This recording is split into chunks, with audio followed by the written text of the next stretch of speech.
देखिए, मैं आज परिवार के विषय में बात करना चाह रहा हूँ। जैसे कि हर आदमी, औरत जब 35 के हो जाते हैं तो आपस में लड़ाई शुरू हो जाती है। लेकिन अगर किसी वजह से भी पति पत्नी में कोई एक चला गया, न रहा, तब दिखता है, पति को दिखता है कि वो चिड़चिड़ी भी थी, झगड़ैल थी, लड़ाकू थी, लेकिन घर भरा रहता था। हर टाइम बाद में पूछती थी, प्यार करती थी, चिल्लाती थी, लेकिन उसकी यादें रह जाती हैं। जब आदमी नहीं रहता है या औरत नहीं रहती है तो पति को उसका, औरत का कद्र होता है। और जब पति नहीं रहता तब औरतों को भी पति का कद्र महसूस होता है। जो विधवा औरत है उससे आप पूछिए कि क्या दशा होता है।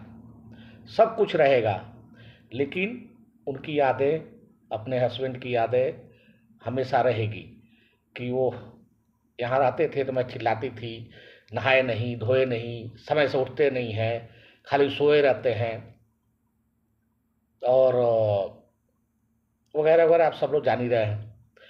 और बाहर निकली सब लोग ताने मारते हैं, लेकिन वही उसका पति अगर रहता है तो किसी की हिम्मत नहीं होती है कोई ताना मार दे या कुछ कह दे। वो सारी बातें पत्नी को भी एहसास होता है।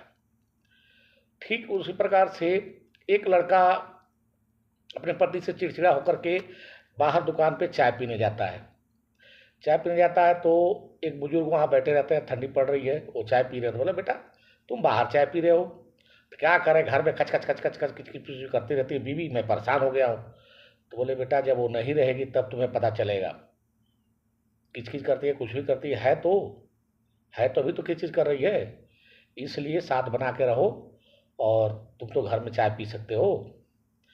वो बच्चा चाय पिया और तुरंत गया घर पे। उसकी बीवी बाहर इंतजार कर रही थी कि कहाँ चले गए। आते ही बोली, कहाँ चले गए? तो बोला, बाहर गया था दुकान पे चाय पीने। अब तो ठंडी में जैकेट भी नहीं पहने चले गए।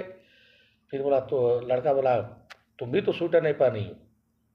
दोनों मुस्कुराए और फिर अपनी ज़िंदगी जीने लगे। तो इसलिए हर परिवार को तोड़ने में और उसको बिगाड़ने में सबसे ज़्यादा उसके आस पड़ोस वाले का ही हाथ होता है।